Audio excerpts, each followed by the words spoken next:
Commission. K.T Hammond, the Member of Parliament for Adanse Asqua, is expected to explain to EOCO how he disbursed $900,000, which was left after the sale of the drill ship, which belonged to the Ghana National Petroleum Corporation.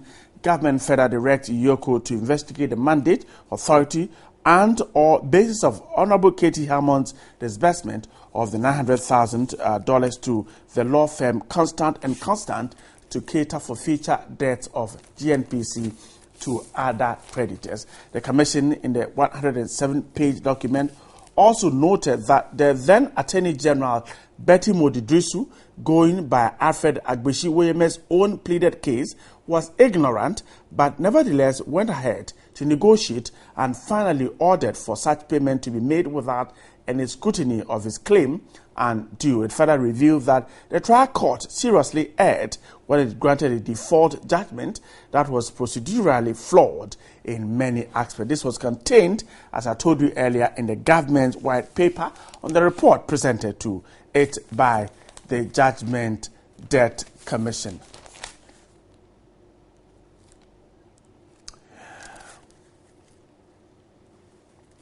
Right, so Honorable K.T Hammond has joined me on the phone, but also on the phone lines is also lawyer Egbert Faber. He will give us some legal interpretations of what we have heard today. But first, let me speak to Honorable K.T Hammond. Mr. Hammond, we're grateful tonight.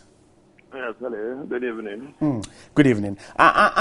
So you might have heard the news that EOCO is to begin investigations into some monies that were said to have been disbursed by you. Let me first of all pick your initial comments on when you heard the white paper issued by government. What was your question? When did I hear it? I'm asking your reaction, your first reaction when you heard the white paper issued by government and the fact that EOCO was to investigate you.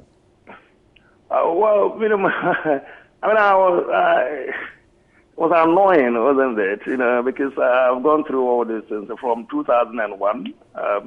We thought we completed this issue. MPP government didn't think that Mr. Chikata should be referred to EOCO or Serious Fraud Office or anything, because principally he was the person who brought about all this indebtedness to the state. And so to think that 13 years later, 14 years later, because issues of judgment debt come up, somebody decides that there must be political equalization.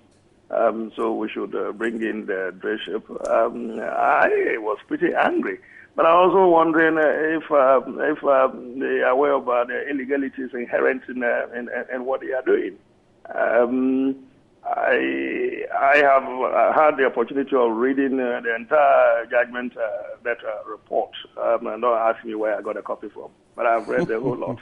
I don't see where the judgment commissioner made a recommendation for EOCO to investigate me.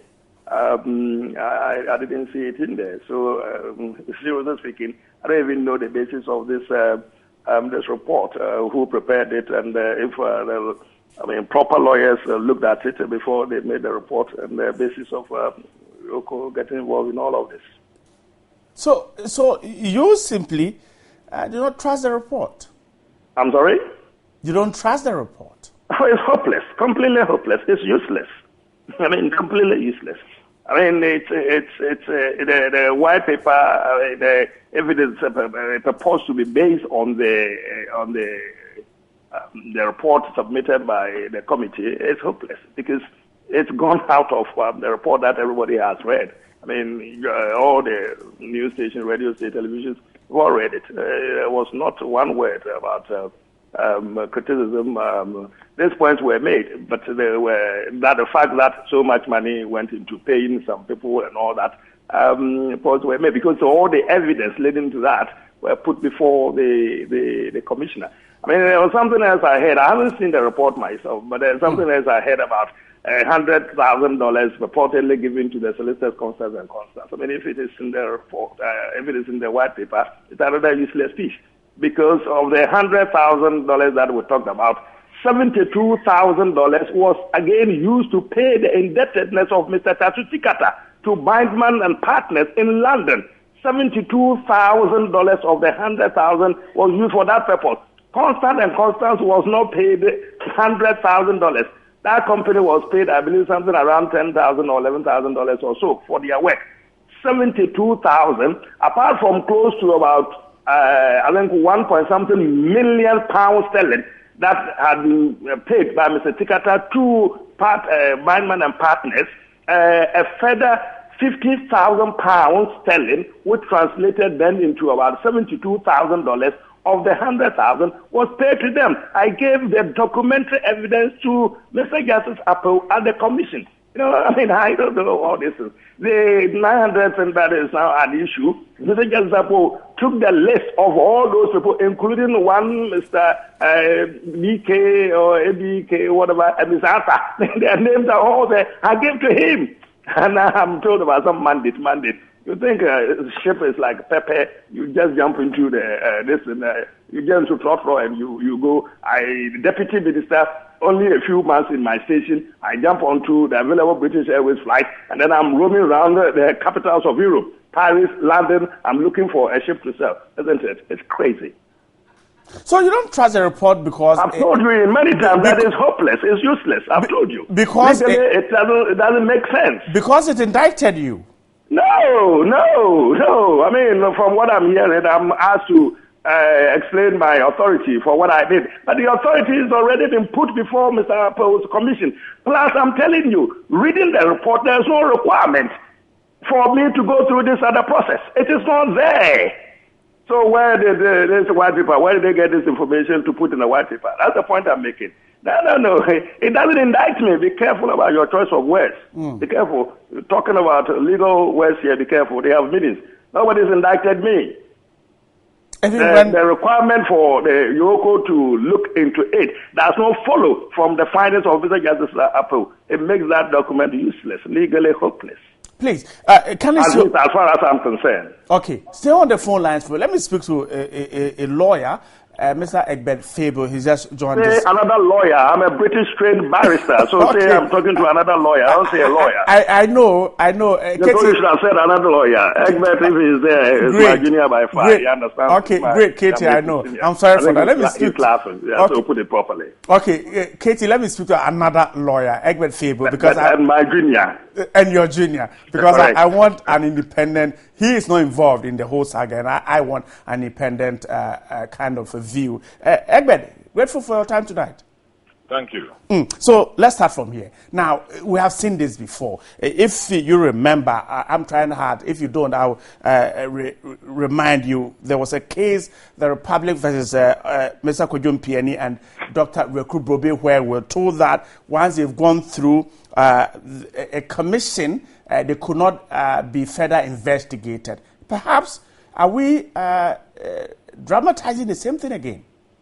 Well, you may be right in your question, because as far as I'm concerned, the High Court of the Republic of Ghana, at a point in 2009, superintended by His Lordship Justice Mafusau, a Justice of the Court of Appeal, sitting as an additional High Court judge, made a determination in respect of the Ghana 50 Commission of Inquiry, which involved, as you rightly pointed out, Dr. Charles Rekubobe and Mr. Kojun Pieni.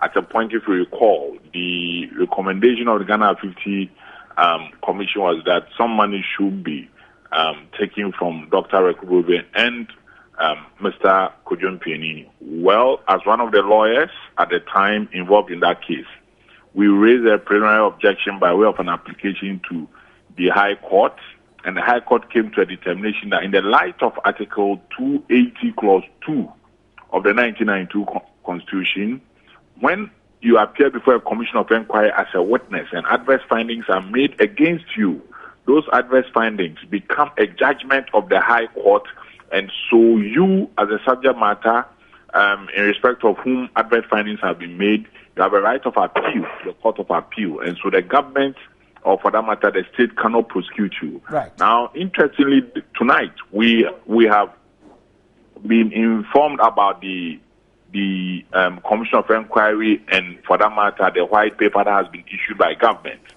which government now publishes that Mr. K.T Hammond ought to be investigated by EOCO. The question that comes out is that, have any adverse findings been made against Mr. K.T Hammond?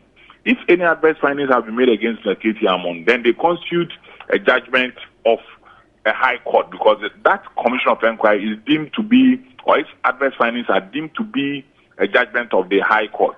Right. Now, subsequent to that, I have heard people close to government, very, very close to government, say that, no adverse findings were made against Mr. K.T Hammond, and that government has rather resorted to some issues in the report and have now recommended that Mr. K.T Hammond should be investigated by EOCO. The question to us is that, is it the police, BNI, or any governmental security agency that investigated Mr. K.T Hammond and, for that matter, made an inquiry? No. It is the Commission of Inquiry. And when you appear before a Commission of Inquiry, because it has the powers of a high court, you are stripped bare of all protections.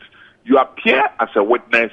And so once, anything that is to be used for the investigation arises from that appearance for the Commission of Inquiry, it is deemed that, it is a Commission of Inquiry. And to the extent that the Commission does not make any adverse findings against Mr. K.T Hammond, one is at a loss as to why those material which Mr. K.T Hammond provided to the Commission will now be used as a basis by government to make a reference to EOCO to investigate him. After investigation, assuming he is found liable, which fact is denied, is he going to be prosecuted? If yes, does it not arise from the Commission? So is Mr. K.T Hammond not protected? Egbert, so the suggestion you're making is that the information he gave to the Commission, he gave them out because he was asked to bring them, and that they were not to be used against him. That's what you want to say? Yes, the Commission has the powers of a high court. So just as when you appear before Parliament or the courts of Ghana, you have a certain degree and extent of privilege. Whatever you say as a witness before a high court or before the Parliament of the Republic of Ghana, even if you defame somebody or you say anything untoward against anybody, Parliament cannot say, or the person who that comment is against cannot say that you defamed me before Parliament or you defamed me before a court when you're testifying. And so as a result of that, I am suing you. You understand? And so one is at a loss as to how government, in the light of the fact that no adverse findings were made against K.T Hammond, can now turn around and say EOCO should investigate him. With what material? Is it the same material that appeared that he offered to the Commission of Inquiry, which has the powers of a high court? It leaves a lot to be desired. And I'm not surprised that Mr. K.T Hammond, he definitely is my senior at the bar, is pointing out these elementary things to the public. I see. So what about the fact that the Commission is only a fact-finding one? The Commission is not a fact-finder. The Commission has even cleared people like Betty Modidrusi by saying that they were ignorant. When in Ghana, when you see, one cardinal principle of law in Ghana is that no one can plead ignorance of the law. And so I'm surprised that the Commission has said that and government has bought into that. Egbert. Yes. I'm grateful for your time tonight. Egbert Fable is a legal practitioner. They're talking to me. Honorable K.T Hammond is on the phone lines. Honorable, I'm sure you are there. Yeah, of course I'm here. Okay. And I guess you heard your junior talking. Well, I heard him. I mean, see, there in like the hopelessness that we're talking about. Okay. Is that bad? It doesn't make a lot of sense, but we'll see how it develops. But you have said that you're prepared to go face EOCO. Well, of course, I mean, I'll face them. I'll face them within the law. But if you have lawyers like Egbert looking after my back, why should I worry about EOCO and white people of this hopelessness? I'm grateful for your time tonight, Honorable K.T Hammond. Thanks so much for speaking to us. Honorable K.T Hammond is a member of Parliament for Adanse Asqua. Lawyer Egbert Fable shared his views, opinions on what has just happened, and that's the white paper. Of course, this is a developing story, and we'll get you more on that. And of course, when the reaction starts coming, we'll certainly get you. to be part of the show. But you can still join the discussion, the conversation. Go to our social media platforms on Facebook, Twitter, News on TV3, and post your comments there. But when we open the phone lines, you can also speak to us on 0302 763 450. Now, when we come back from the break, I'll tell you, we'll be talking about the Medina constituency. The NDC primaries is on Saturday, November 21, and two giants who will be doing the battle there is Alhaji Amadou Sorogo, the incumbent, and one young, enthusiastic, and hard-working, dedicated lawyer who wants to get rid of Amadou Sorogo, lawyer Francis Soso Xavier. They are next in my studio right after this. Stay with us. This is News at 10.